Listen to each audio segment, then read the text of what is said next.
right, we are back.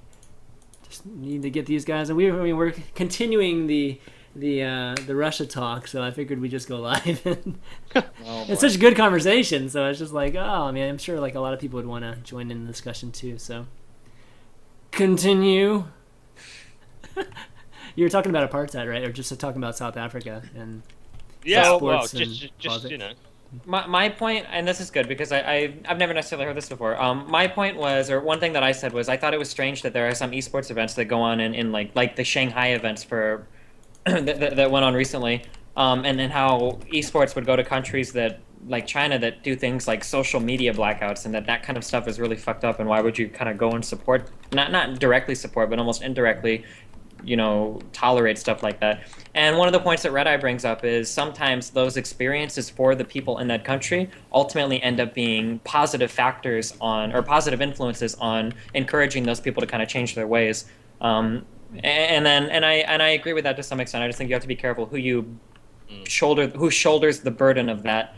And to kind of go along with that, we hit on it a little bit earlier. I think that esports has to be careful sometimes which battles they pick and choose, because it's not really big enough yet that we can take on like huge issues and come out perfectly fine. Like I remember when Papa John's got into the sponsorship scene with that deal they did with EG, where if enough people use their coupon code or whatever, then we'll have all these events. Pizza. And some threads were popping up where people were like, do we really want to support Papa John's when their CEO was talking about the minimum wage in such a way? Mm-hmm. And it's like, is it valid to have complaints over what he said? Definitely. There are valid arguments on both sides of what he said, but is this a fight that you really want to make esports the battleground of? Because we're not really so huge that we can afford to say fuck you to Papa John's, and just kind of move on from that being totally okay. Like, is there a company like maybe an American car manufacturer that knows that there's a lot of controversy over like the United Auto Workers? Are they going to want to step into esports and think, well, fuck, like these guys are super political about the things that they support? Like just little things like that. I just think you have to be careful on what fights you choose. And I agree with that, but I also think that disregarding the fact that we're an esports community, I think if people are passionate about standing up for what they believe is right and wrong, then they should absolutely do that. And if esports is their tool to be heard, then so be it. But you're right, the line for me is so thin. I mean, the thinnest of all the things that we could talk about, and it's very difficult to know where that line is sometimes. I mean, the Papa John's is a great example. Mm-hmm. Wouldn't be an esports show if I didn't get a Formula One anecdote in here, so here goes. It's similar to what Formula One did in the mid-'80s with South Africa and apartheid, which was that they went to South Africa and everyone said, you shouldn't be doing that. That's not, you're effectively saying, yay, we agree with apartheid. The drivers felt that and said, well, then we're not going to race. We're going to strike. And they didn't go out for the first day. And they had to be cajoled and convinced that they should go out and that actually they were doing good for the country and bringing more awareness of that. And I think, leading back to what you were saying about IEM and Shanghai, we didn't go to Shanghai on the basis that we were going to try and, bring attention to China and try and help China with their esports. That's not our intention. We're not a charity organization. We're a business. And we run an esports tournament, and we thought it would be good to go to China as part of a global tournament. Nothing more than that. So, but at the same time, I was made aware while we were out there that actually we sort of inadvertently helped them by bringing more notice to the good things that they do. So I thought that was a nice thing to understand that I wasn't actually fully appreciative of before. Accidental heroes. Heroes is a strong word, Chris. Not hero. Okay, maybe not hero. With great power comes great responsibility. That's true. All right. So much seriousness on the show today. Let's talk about DayZ some. So, Paul, you play DayZ at all? No. I don't either. So, Steven's been playing DayZ a lot lately, and that's what he was doing instead of watching all the WCS and TI3. So talk to us about DayZ, Steven. Like, why have you been playing so much, and what do you love about it? It's a fucking interesting game, man. Who are you playing with, by the way? Are you playing with fans, or are you playing with a group of guys that you know? I made it so that my tier 2 subscribers get to play with me. I don't know if Okay. that was a good idea or not, but that's what I've been doing. Okay. So it's not the same group every single night. It's just a different group of It's more or FTT? less the same. Kind of people catch on, and then there's like this filtration process where you get X amount of people, you hear all of them talk for a little bit, and then there are certain personalities. Like you throw a bunch of shit against the wall, some of it sticks, and those are kind of the people that hang around and whatnot. Does that make sense? Yeah. I feel like with all the That stuff makes I've done, I feel like I could do casting for MTV really well because I've gotten to the point where like I can see like dude, it's like the Matrix to me. Like I'm not even joking. Like, this is something I'm very proud of, where I can see like 50 people in a room and I can watch how they interact for like a few hours, and then at the end of that I can pick out like really interesting people and shit. That's something I'm sure that anybody that's watched enough esports when I kind of developed that too. But yeah, You're actually just definitely running a relaxing. psychology experiment, right? yeah, Exactly. definitely, yeah, Yeah. definitely. So I yeah, can that's see kinda- Steven walking. Okay, you, and you. You gotta admit, No, though. not you, but You've got to that admit, guy. though, hate him, love him or hate him, the MTV people are really fucking good at doing that. You mean like Picking out the right personalities for their shows, yeah, like Carson Daly back in the day doing or even whatever that. even on their like reality TV shows, even like Jersey Shore. Like Oh, I know what you mean. Okay. Yeah. Jersey Shore would be nowhere near as popular. Like even the premise is kind of shitty. Like just 7, 8 people living in a house together and then partying or whatever. If they didn't have like the perfect kind of people to do what they were doing. But sorry. Okay. Okay, I see. Yeah. This got weird fast. Exactly. All right, so DayZ, like, so what do you do? What are you freaking doing, DayZ? Every time I switch to your channel, I'm watching. I'm just like watching you run over people, and I mean, it reminds me of like watching Grand Theft Auto or something. When the times I've switched over. It's just basically the idea is it's an open world game. You can kind of do whatever you want. There's no like leveling up or anything. You're just like it's like an FPS. It's built on like an FPS engine, Arma 2. The map is huge, and it's really all it is. It's an incredibly simple concept, Oh, okay. almost Minecraft-esque. Okay. All right, it's gonna be a short topic then. Yeah, there's not much to talk about. What the fuck? Fuck you. Dude, you've been playing for days, man. That's just like fuck, man. That's really something, right? All right, let's jump into Q&A. Actually, before doing Q&A, I have a little story about my motherboard just dying, and I did something I should never have done, and I'm about to get it reamed here by everybody. But Okay. so I was replacing my motherboard, and you know me with the shows, I don't want to miss a show, right? No matter what. And remember I asked you, Steven? Remember I asked you if you had a backup system? And this is like the reason I asked you, is because like what the fuck do we do if our system goes down or something fucks up, right? Mm-hmm. And so that, sure enough, that happened to me, and I think it happened to me honestly because I purposely ran the WCS streams and the TI streams like all weekend long, just at home, just to run it, right? Get those 3 viewers like for Twitch or whatever. And so I come back and blew a capacitor on my motherboard or whatever, just in the mean. So it was out of commission. So I was watching. Honestly, I was watching everything on my tablet and my laptop and everything like that. Crazer's almost there. And so I ended up buying a motherboard, and just my paranoia, like I didn't want to have to go back to the damn store again because it's kind of far. I ended up buying a motherboard, ended up installing it, but while I was there, I was like, fuck it, dude. I gotta make sure that I have some kind of machine. So I bought an Alienware computer too, and so I ended up. You bought an Alienware? When? What the fuck? Please don't tell me this was in the last like week or two. It was fucking yesterday, okay? So I bought it. Man, I'm out of here. See you later. What? So anyway, so I ended up. Oh, no, Dude, okay, are you real? go. I would have built one for you for free. You just ship the parts to me. Dude, Oh, I was God. fucking talking to you about building it anyways. Okay. So we're not done. Okay, we're not done. All right.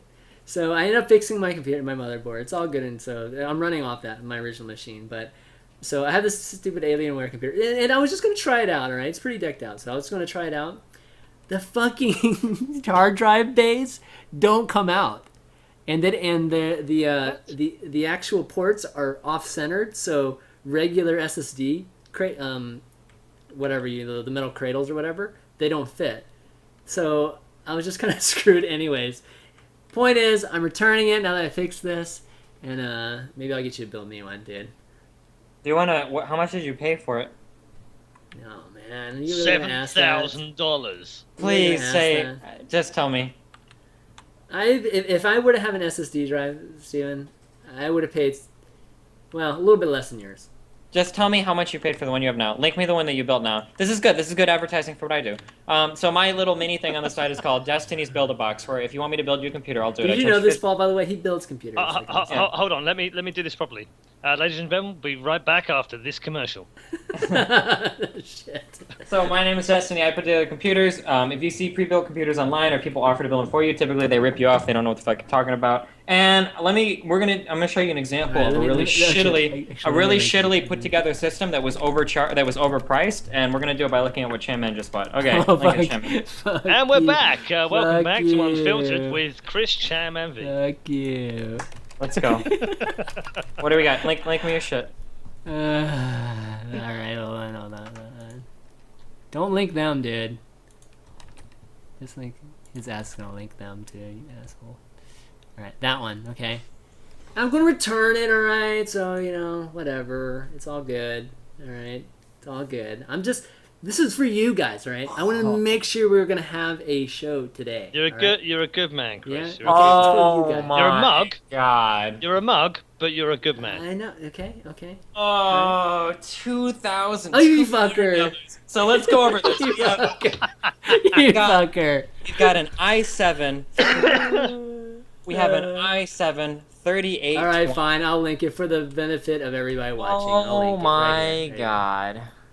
I'm returning it, okay? All right? This is a 2-generation-old quad-core processor. 4 cores, 2 generations old. Holy shit.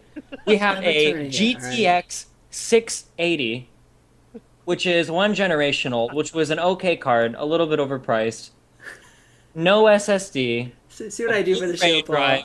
A Blu-ray drive, which is going to cost $300 in software to even fucking do anything with if you want to write with it. Fuck.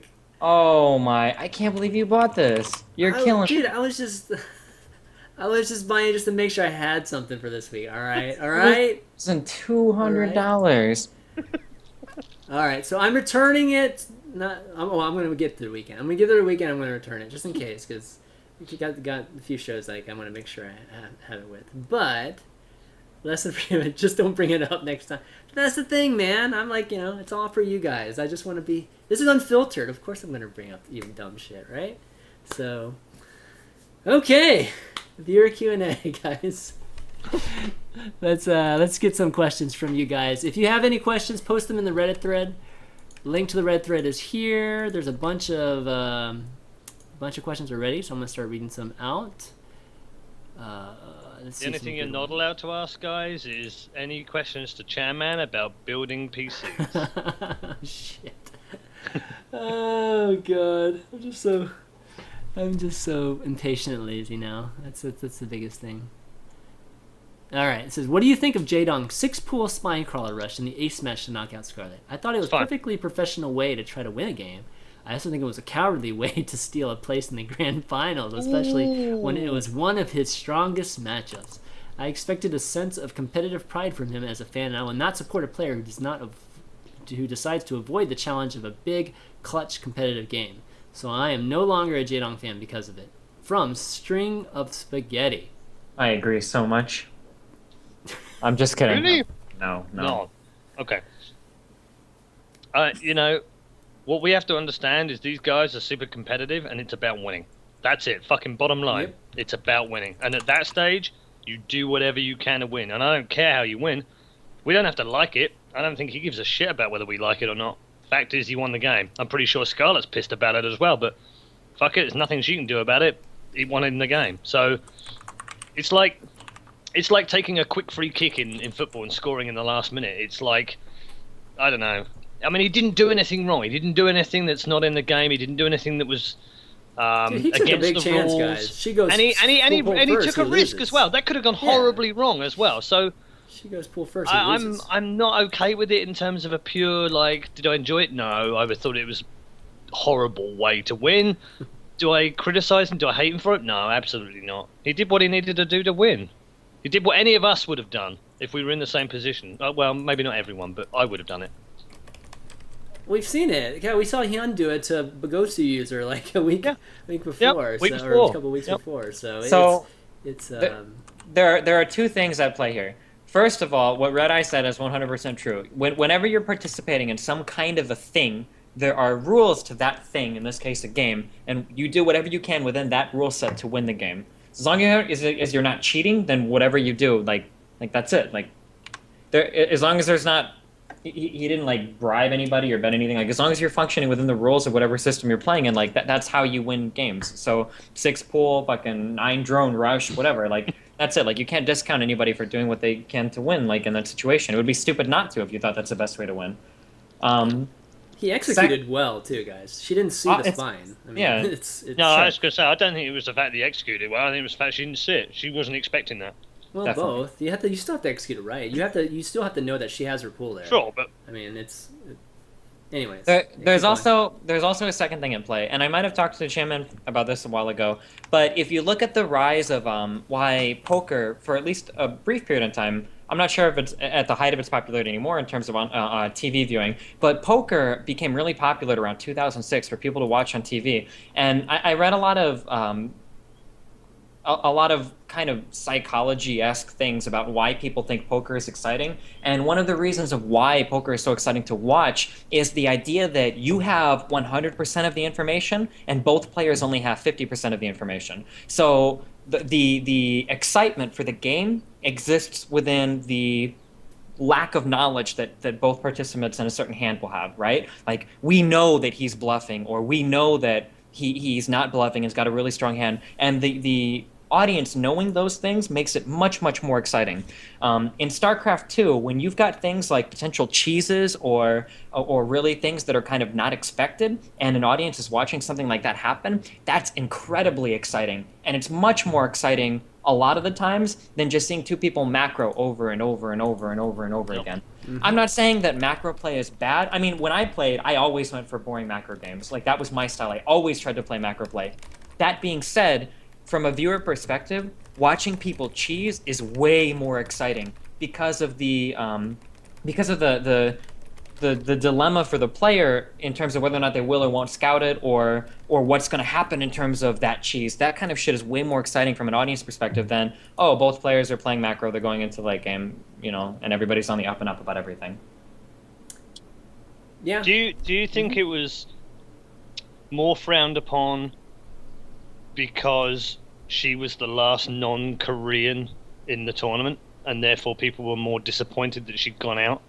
I mean, that hurts a lot of people's feelings, but... Yeah, I mean, flip it around the other way. Say she'd gone the same way. Say she'd won on the basis. Yeah, it would have been great. Maybe. Talking about it right now? I don't know that. I mean, a lot of people might go like, wow, like why would you do that to Jaedong? He's a legend. Like, that would almost be as crazy as a Protoss player cheesing Coach Park or whatever. No, it would have been more accepted because remember that? Do you remember Bubbles? Yeah. Do you remember Bubbles or whatever versus? Yeah. Yeah, it would have been more accepted because she's quote, no way. Nobody accepted Bubbles. No. I'm not talking about Bubbles, but I'm talking about Scarlet. It would have been accepted because of the reason you said, Paul, and also because she's kind of the underdog too. So, if you're the underdog, you kind of take risk. If you play a long macro game, you're supposed to lose. When you're the underdog, kind of thing. So taking risks is more understandable in that regard. I mean, I don't necessarily think that she was worse than him on that day, but. That's what some people can look at it, and that's why I think it would have been more acceptable for sure, just for Scarlett to have done it. Either way, it doesn't matter, guys. I mean, it was definitely interesting. It doesn't matter, there's no respectable way. Yeah, to the win analogy. Or lose, the analogy is win. StarCraft 2 is like a fight to the death, where you're in a ring with another person, and it's no holds barred. And one guy is fighting with a super disciplined, karate martial arts, and another guy like knees him in the nuts and like obliterates his nutsack, and that's how he wins the match. And everybody's like, why would you go for such a low blow? And that's how some people view cheese. But in the context of a life or death, all or nothing situation, that's how you have to expect people to function. Like. Yeah, it's fair game. I mean, everything is fair game. One thing that you could look at, honestly, guys, is that it's two in a row. Mike, Ghost User, he's my boy. You know what I mean? And Scarlett has always been one of my favorites for a long time. And both of them get taken out on the exact same. I mean, I think Ghost User was like an 8 or 9 pool, but it's the same thing. It's like, why hatch first? Like, Steven, I don't think you would ever hatch first on a game 5. Because it's just not safe to do so, right? But she did that in game 4 as well, right? She did, yeah. But Yeah. game 5's different. And so Jaedong knew that. Yeah, but the thing is that, why risk losing Because I think on a build? didn't she go hatch 10 first in game 4, and that confidence then he thinks, okay, she's going to be super confident now. She's gone that, she thinks that's going to work, and then that makes him change the way he was going to play game 5. No, but my point is, Paul, is that what you lose by going pool first against hatch first is just being slightly behind, just like a tiny bit behind. You know what I mean? Versus you can lose to a build order. You just basically a coin flip kind of situation with hatch first if the guy goes early pool, and that's happened to both of them. And I remember I talked to Ghost User afterwards. Ghost User will never do that again, and it's especially when, I think you can also argue that Jaedong took a huge risk in that 5th game by doing it. He did. So you could say actually I'm a bigger fan now because he decided to go and do something that we wouldn't have expected him to do in that game. I'm not going to be not a Jaedong fan just because he decided to do I would never react that way, that's for sure. No. Interesting though. But I don't agree with the post. I think this ties in a lot earlier to the whenever comment. when it's executed properly, it is a build order loss. When it's executed at the level they execute, it's a build order loss. This ties in earlier to a lot of what I was saying about how the community is full of immature fucktards, so I don't take any of their opinions seriously. Okay, next question. Go Bo2. Question for ChanManV. Have you considered trying to do a show with League of Legends professionals? Since after the All-Star State of the League show from Travis, there hasn't been any shows. LCS players discuss the game, similar to State of the Game inside the game meta. Travis states it's extremely hard to get a hold of pros to be on the show at the same time. Do you really think that it's that hard? Wouldn't there be a severe interest in a show like that? Would there be interest? Yeah. Is it that hard? Yes. I mean, I've even dealt with StarCraft 2 players just having one guy on my show, okay? Yep. Maybe 2 or 3 at times, and it's not easy, guys. I mean, players, they're busy with streaming and they're busy with practicing and that sort of thing, and then B, coordinating them it's just very difficult because players don't like to plan way out in advance. They like to plan literally like days out in advance, and for show producers and content producers, that's very, very difficult to do that. I mean, dude, it's hard getting them a bloody interview when we've got them in the studio and we're doing a show with them as the main stars. Yeah, exactly. And it's still difficult to get interviews because they don't want to be interrupted. They don't want to be taken away from what they're trying to think about. And I love the players to death, but my most stressful situations as a show content and show host has been Pro Corner, when guys just cancel last second. They literally cancel last second on you, and you're just kind of fucked. Especially after when you've marketed it, and you've told everybody who's going to be on the show, and it's just like, oh, right? So it's hard, guys. So Travis is telling the truth there. And would I do it? No, I'd probably not, just because I just don't know the League community and League eSports as well as I do with like StarCraft. Let's see, next up. Dota 2 International is very successful. At the same time, there are talks that MLG is looking into Dota after dropping SC2. We've already heard about why they dropped SC2. Would it be a good move for Dota to team up with MLG? I think the lower production, it may dampen the excitement going from one big international to an international with 4 additional major satellite tournaments. Basically, is it better for Dota to have smaller tournaments with partners like MLG, or continue with the Super Bowl model where there's very small tournaments and then there's the giant tournament? So this is my personal uneducated opinion, and then ReDeYe, I'm sure will have more to say. In my personal opinion, I think that what Valve and what Riot have done with their tournaments is something that I wouldn't trust to any other company to manage. Valve and Riot have executed their tournaments flawlessly. Their models and everything are ingenious, and they have really high production values, and everything is great. I don't think I would risk signing away anything in terms of anything having to do with my company to something like MLG. Could they have the games there? Like, could they have a League game or a Dota 2 game or whatever? Probably. But in terms of actually working alongside them, I don't know if that's in Valve or Riot's best interest. But I could be wrong on that. Wow, what do you say to that, Paul? Because you're one of those partners, basically. Well, I think the original question needs to be sort of altered a bit. I mean, I don't think we really know that the MLG have dropped StarCraft 2. I haven't seen anything. Oh yeah, they haven't. I mean, and they haven't come out and said we don't like StarCraft 2 anymore, and we're not going to do any more events. They've just said they're not going to do it at the next one. It's because of a date clash. So I think, first and foremost, let's not keep assuming that MLG have dropped StarCraft 2 because we don't know. And I said this on the show the other day. We don't know yet. Will they pick up Dota? Maybe. I mean, will ESL pick up Dota? Maybe. Who knows? I mean, there is lots of... Any game that brings in numbers has to be considered by all of the different people that are doing big events. I mean, there's no doubt about that. So it's definitely in the mix. The question was mainly, though, would it be better to have more tournaments? And I mean, I think generally yes. I have to disagree with Stephen not because of who I don't trust or whatever. I think the international is the international and it stays that way. But surely it helps the whole game and the ecosystem if you've got a load of big tournaments with a load of more money swinging around in it. Right now, they've got one big tournament, and without any disrespect, we've got Raycall EMS1, which gives out 150 grand through 3 seasons. That's pretty decent, right? But then what else is there for Dota? There's not a huge amount. There's some great community things going on. Toby and the guys run some great stuff. But there's no, there's no IEM, there's no MLG, there's no... Well, DreamHack have supported Dota in this year and held some, I don't know what they call them, the extra kind of stuff. So, to my mind, if the community wants to thrive and the players want to thrive, I think, it would be great to see them at big events.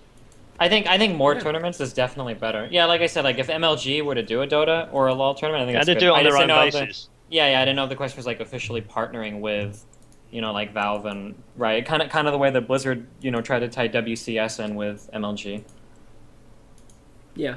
I mean, I personally, I can see the positives in all 3 different models, funnily enough. I like the fact that Blizzard have kind of relied on what's already there in the ecosystem and help esports as generally the whole thing is being helped. Well, the partners obviously then get more work. They get to deliver tournaments which they're already good at, which is great. But I don't dislike the way that the international have done it and sort of gone off and done their own thing. I mean, LCS have also had partners, and we're obviously ESL are a partner with League of Legends for LCS, and I think that's worked really well. So I don't know. I think the models they're all possible to work. So the follow-up question is, why hasn't Sundance hired somebody for PR yet? I think he probably needs someone on his Twitter account. Isn't that what Maybe does? that's Isn't that what Katie's supposed to do? But I don't know. Maybe she hasn't got hold of his phone. She just needs to steal his Twitter. Yeah, his Twitter account. His phone. Exactly. I'm actually thinking. How about this for an idea? How about we swap Robert Olin and Sundance Giovanni's Twitter accounts for a week, and they look after each other's? I'm not sure. That's Can't be any worse, right? I'm not sure that's any better. Oh my goodness. That's funny. I think actually Robert with that much power would be a scary man. Yeah, that's true.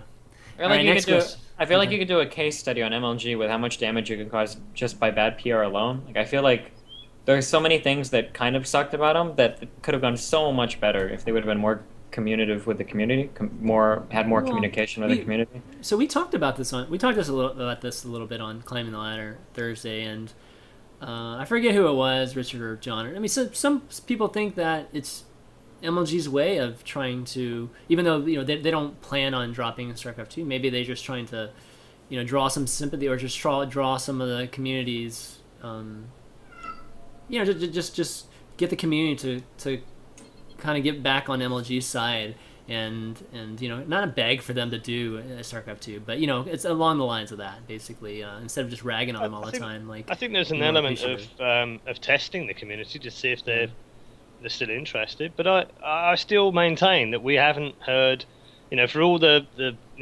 comedy that you can call different PR mistakes, and trust me, we've all made them.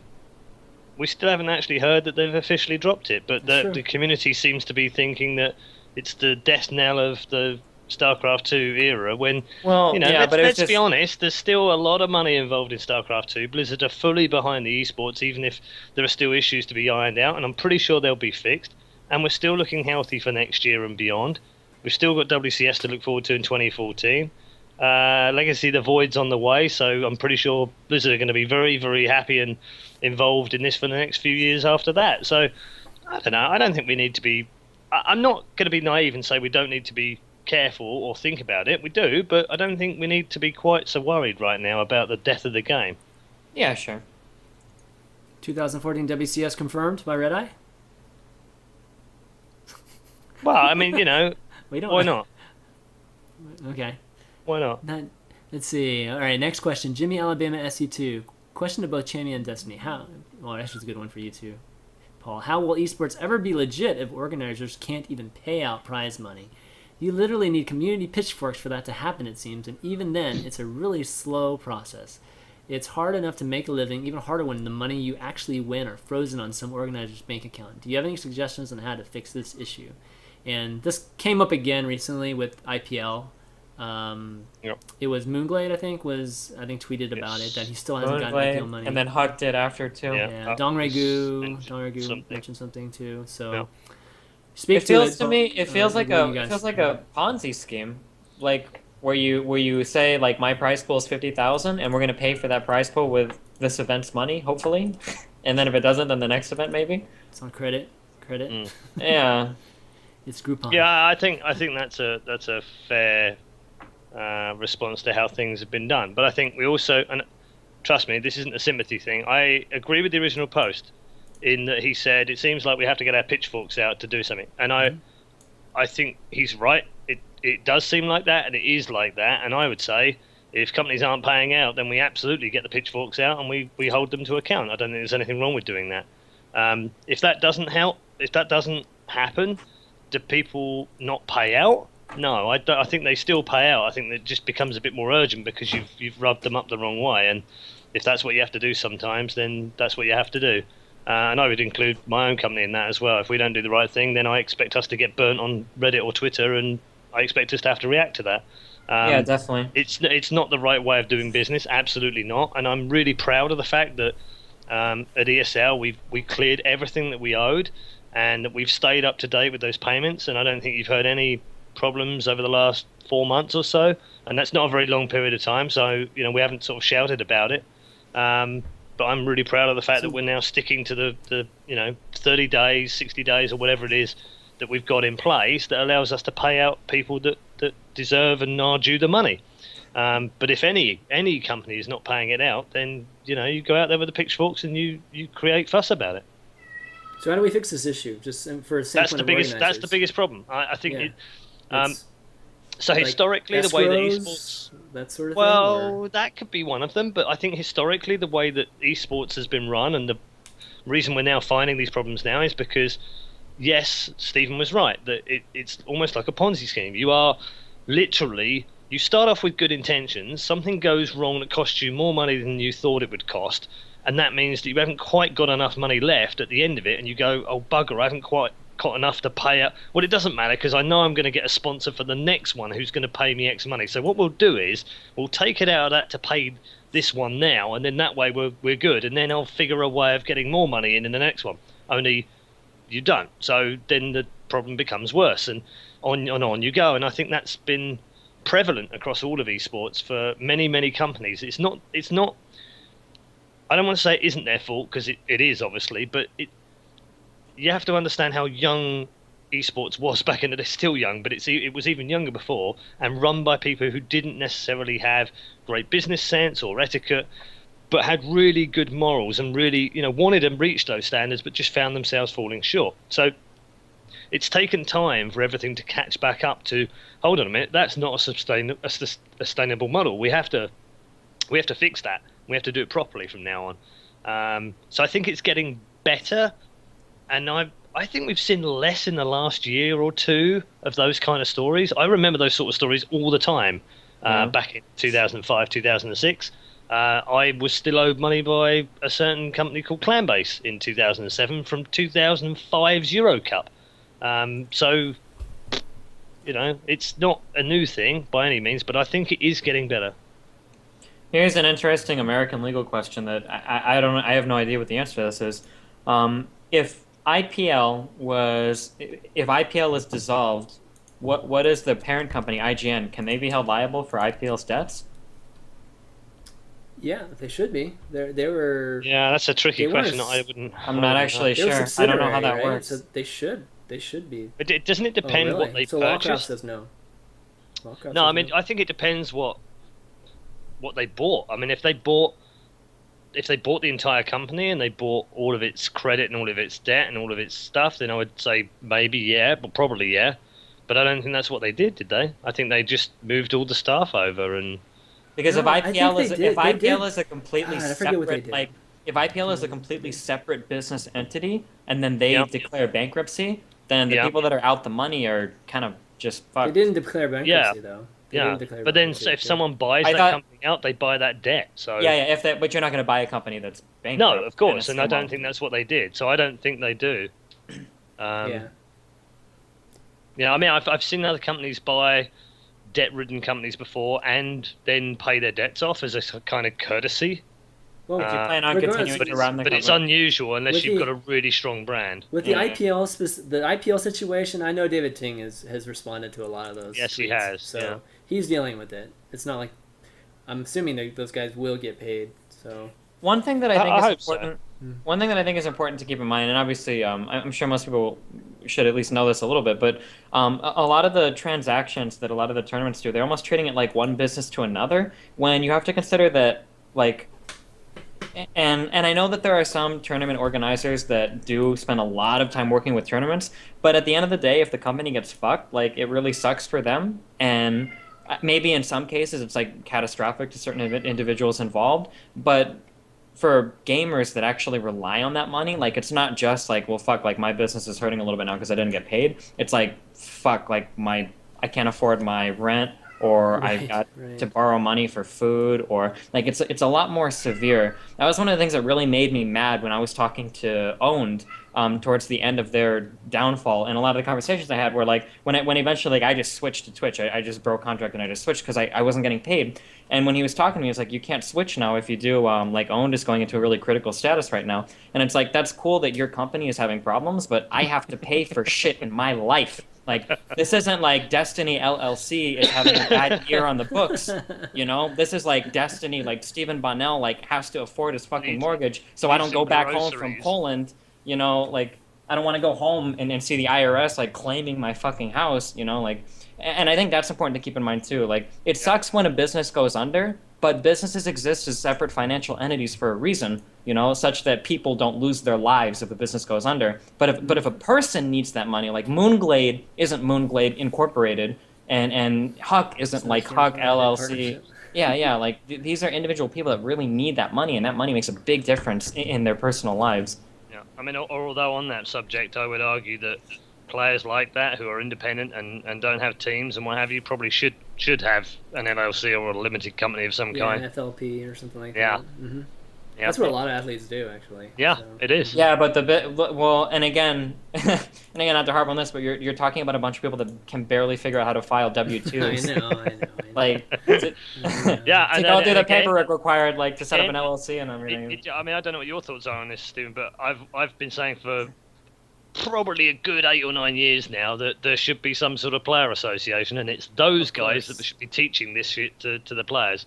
Should be something that they can get hold of via being part of an association. Same as they can get PR training, same as they can get how to be good on camera or how to deal with interviews from the press. Those kind of things, for me, is what a player association is about. It's not about let's hold tournaments to ransom to do things, but it does give them some inherent power of, actually, if you don't set these rules properly or you don't pay us out within 90 days, fuck your tournament, we're not coming to you. Exactly, that's what a player Although I'm a tournament organizer as such, I still believe that a player union / association is a very worthy thing to have started. And I don't know how it gets started, I don't know where it gets started. The trouble is, of course, it's all very political. If I start one, then I'm biased towards ESL, so I can't start one. If Destiny starts one, well, he's got no credibility with the Tiddlywinks community over there because he doesn't play Tiddlywinks. So fuck that guy. We don't want to be in his union. Or if EG ChanManV starts one, it, yeah, exactly. If EG starts one, they're biased. They've got the as fuck. EGTL. Yeah, exactly. So at some point, we have to kind of put that aside, find a few good men, to quote a film, and let them just trust them to do a decent player association and have one goal in mind, which is we look after the fucking players and we don't give a shit about anyone else. And when that day comes, I think the players will start benefiting in a whole ton of range of stuff that they need. Sure. Man, we're a long ways from that, though. Unfortunately. No, I don't think we are. Well, I mean, we're not necessarily. It's just I just don't know. It's got to be some new third-party member out of nowhere come in and do it. Sure. The more But the the trouble with esports that is they don't have the credibility. That's they don't exactly, have trust. exactly. So and again, you have to deal with the teams too. You have to deal with the teams, like overseeing the players right now, and then it's kind of a mess, actually. Given the structure of it. And inevitably, we'll then have an argument over, oh, you're a FIFA player. No, that's not a real esport. It gets to the point too where you have to. I mean, you just can't win. I mean, I'm being facetious, by the way. Yeah. I think FIFA players aren't esports players, but the range and breadth of this, and if you play console, are you allowed to join? If you're a Call of Duty player that upsets crowds, are you allowed to join? Yeah, but don't they take fees? I mean, how what's the pay structure of, or the revenue structure of a players union? I actually don't even know. Do they pay annual rates or annual premiums for being part of the union, or? Yeah, usually like players union. I don't know. From in the UK, you pay a subscription fee to be part of that union, and then you are supposed to adhere to their rules and regulations. And on the other side, when they say strike, you strike. You're part of a group of people that agree with the same principles as such. But if you're unfairly dismissed, for instance, they will support you. They will pay your legal fees. They will look after you. Yeah. They'll support you in court if it goes that far. If someone mistreats you or is sexually discriminating against you, they'll help you. They'll represent you. They'll give you advice. It's free of charge. It's all part of your, you paid your 40 euros or dollars or whatever you've paid. That's what you get. I see a player union and stroke association in the same way. But I see it more of a supportive organisation than I do a militant organisation. It needs to be, yes, you can get PR training. Here's a basic player contract, by the way, which you should have, and you should check these points in your contract and make sure you haven't got them in your contract. Hold your teams to be accountable, not ransom, accountable. There is a big difference. Right. Bring certain standards in across tournaments to make sure that they do give you a decent chair and a decent table height and reasonable monitors with a reasonable refresh rate, or I don't know, sound cards that work or stuff like that. I mean, that's all relevant as well. That can be down the line. That one thing that is important though that has to be kept in mind is this all comes with growth. Like I don't know if we're necessarily at the point to where we can afford to do that yet. That's the problem.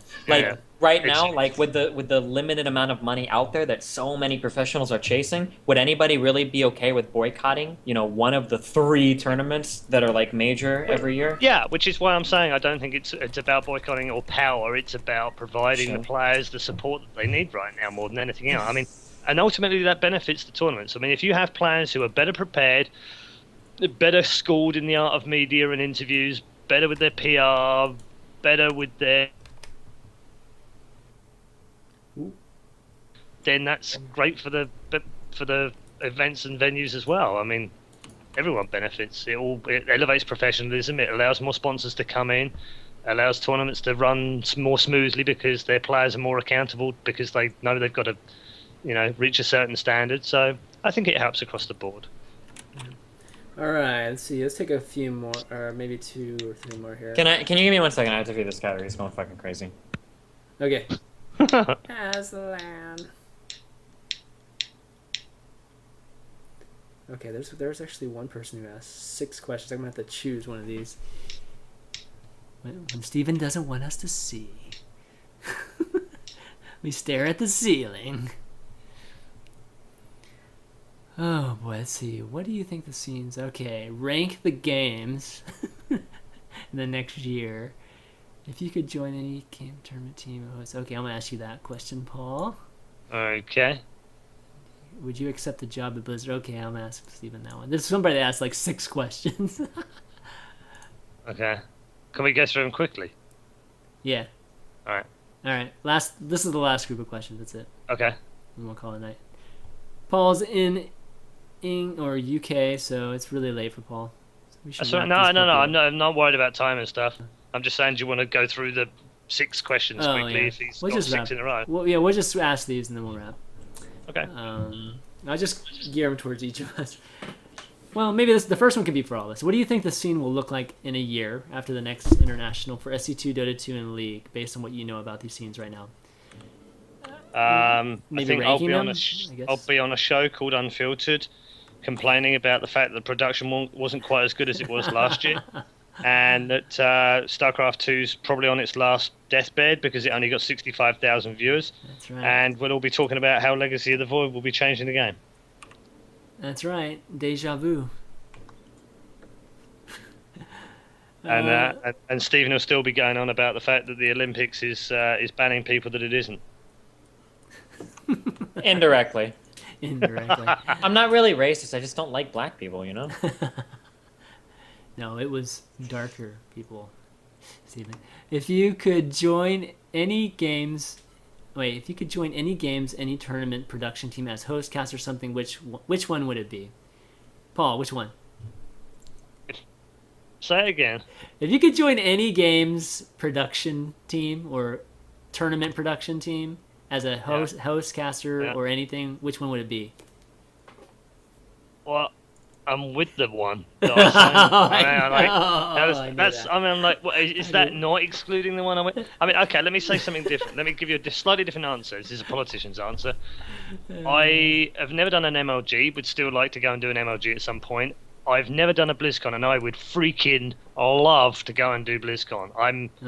I'm just so jealous every time BlizzCon comes around every year that I've never even been to it, let alone hosted it. So they're my dream jobs right now. MLG would be a nice one to do, and BlizzCon would be amazing to do.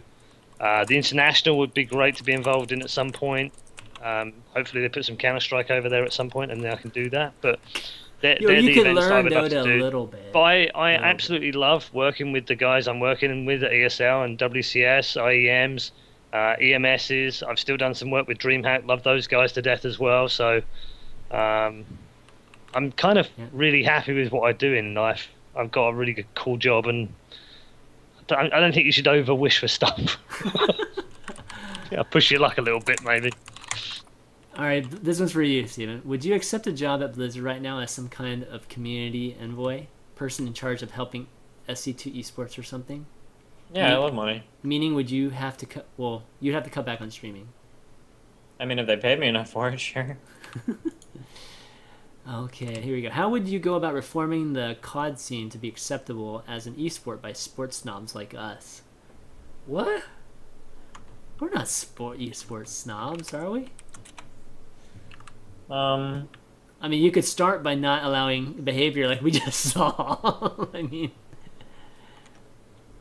but I think overall, it's not that far away. I mean, we saw at MLG what it could be, and it was pretty darn good. You know, they were showing a lot of emotions, and MLG just kept things in rein with their admins and that sort of thing. I mean, Impact, that team that we saw just on video was at MLG. Same guy was barking, and same guy was reined in. So. That team made the finals, and the finals were pretty amazing to watch, and a lot of emotion. So, you know, it's like you can't reform the player base of Call of Duty. It's always going to be these teenage kids that are going to be talking trash. But I think we can reform the players, or we can at least try to rein in the players. How's the subsystem and chat working out for you, Destiny? Awesome. I almost want to make a big Never mind. No, I don't. No. Okay, next question. I was gonna say what? Okay, wait. I was gonna say I wanted to make a big write-up. I think it's a really interesting proof of concept. But I don't want to like step on. Twitch would just love you, dude. Yeah, I don't want to step on anybody's Paul, toes or whatnot. Yeah. You know what we're talking about? Okay. What? That I've got my own like subsystem and chat room and everything. He knows. Yeah. Any wishes for this year's BlizzCon? Like games that'll be added, or that Legacy of the Void is playable? I only have one. Well, actually, a few wishes, but I only have one main wish for BlizzCon, and that's that I'm actually there. Oh. I think I'm gonna be there. So there isn't just like visiting, or there isn't like. I don't care actually. Well, I do care, but I'm at the very least I would actually like to be there just to experience one in real. I've never been to one, so you know I've done pretty much everything else there is to do. I think in terms of tournaments, but I've never been to a BlizzCon. I know I've always been very envious of the people that have gone. So at the very least, if I can't be there as a host, and I don't have any information on that, by the way, then I will probably just take some time off and go anyway. Well, if they're going to find a host for BlizzCon, I mean, I don't know who else they would choose. You Oh, guys I already... do. There's Who? loads. Who? There's, You guys are already freaking... partners with them. And No. But it doesn't make any difference. BlizzCon's a different thing. Partners are the regionals, and there's still a ton of hosts out there. I mean, there's DJ Wheat, there's Day9, there's JP, there's you, there's... I mean, how many freaking hosts are out there? We've got tons of them. I mean, just the one great thing about StarCraft is there is a ton of amazing casters and a ton of amazing hosts. So, and I haven't even mentioned the fact you've got Clutch out there, you've got Chobra, you've got, crap. There's so many. So, I don't think it's a there are, but I'm talking about conclusion at all. I'm talking about host. Like, I'm not talking about personalities and all of those guys that host. and those guys can all host. Whatever, okay. Like, just let me compliment you and say that they should be hiring you, okay? It's really nice of you, but I'm trying to be realistic that there are a ton of really, really good hosts. So, I know I haven't even mentioned In Control. So, I just run out. I mean, I can probably name all 16 players that are in the World Championship next week at Gamescom, but there are more hosts than that could go and do BlizzCon. Sure, and then you have Casey too now. Yep. And she's just the beginning, trust me. I know she is, man. She had that wide-eyed... Now that's happened, you will look get... on her face.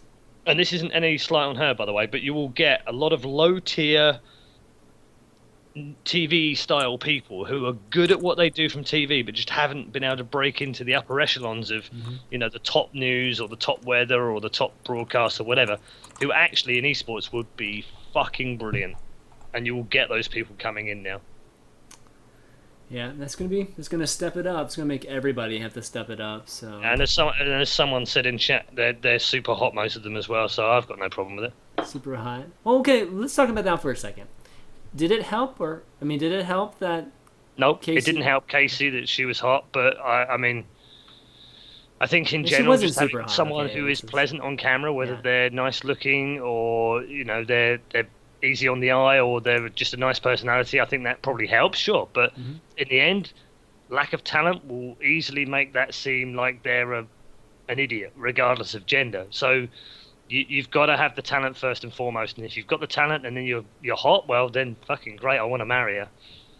The good appearance is like she's already married. I'm wondering if people accepted her a little bit more because she wasn't like model hot.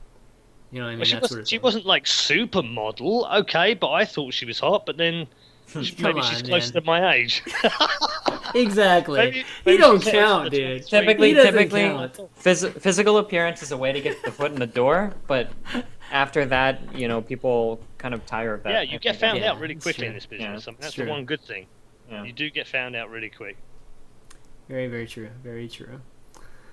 All right, fellas, that's going to be... She was hot, Jan. Shut the fuck up. I'm not saying she wasn't a... I'm just saying she wasn't like model hot. Okay? He wasn't... ChanMan wasn't saying she wasn't hot. He was just saying he wasn't hot enough for him. Yeah. Well, he has high standards. Take it for how you... Yeah, take it for... I know, I sent her a message saying, I think I love you. And then afterwards, the profile and realised she was married. So apologies to Casey's husband. Paul, you dog, dude. You dog. Well, let's wrap. It's awesome having you on, Paul. I was speaking about how planning in advance is such an important thing about me, but Paul, just decided to come on the show maybe hours before the show. So really, really appreciate that. Yeah, no worries. And any shout outs you want to do? Just, thanks to all the guys on the WCS. I mean, I think sometimes it's unfortunate being a host because when you fuck up like I did at the weekend, it's generally you that fucks up and you take the heat. And luckily I got away with it, but only because the SC2 community were very good to me. But when things go well on a show, I also get the majority of the praise, which is also unfair. So this is the ideal opportunity for me to say thank you to all of the guys that worked really, really super fucking hard on WCS and making it awesome, particularly in Europe because they're the guys I work with. So for everyone at ESL, James, Kennegat, Sean, Michal, Toby, all of the casters that were involved on the show, Adabisi for all the stuff that he brought to it, Todd as well, and all the people that worked in the production and just did anything related to WCS. I want to say a personal thank you for making it just so awesome to be part of, and such a great experience for the people that were able to tune in. And of course, a big thanks to Blizzard for allowing us to deliver that as well, and hope that we do our best to bring you the great coverage again at Gamescom. I think what we've got planned is super cool, and if we pull it off, I think you're going to really enjoy it. All right. And good. see, thanks for me having me on. Awesome, Steven, always a good time with you each and every week. But have any shout outs you want to do? Shout out to Phoenix for giving me the sponsorships, and their mouse is cool and their mouse pad is cool, and hopefully they'll have a keyboard coming out soon, which should be exciting. And the next version of their mouse, if it's not out yet, it should be out soon. I'm trying to bug them for an exact date on that, but I'm not sure yet. Thanks to ChanManV for having me on his show. Thanks to ReDeYe for coming on and chilling with us.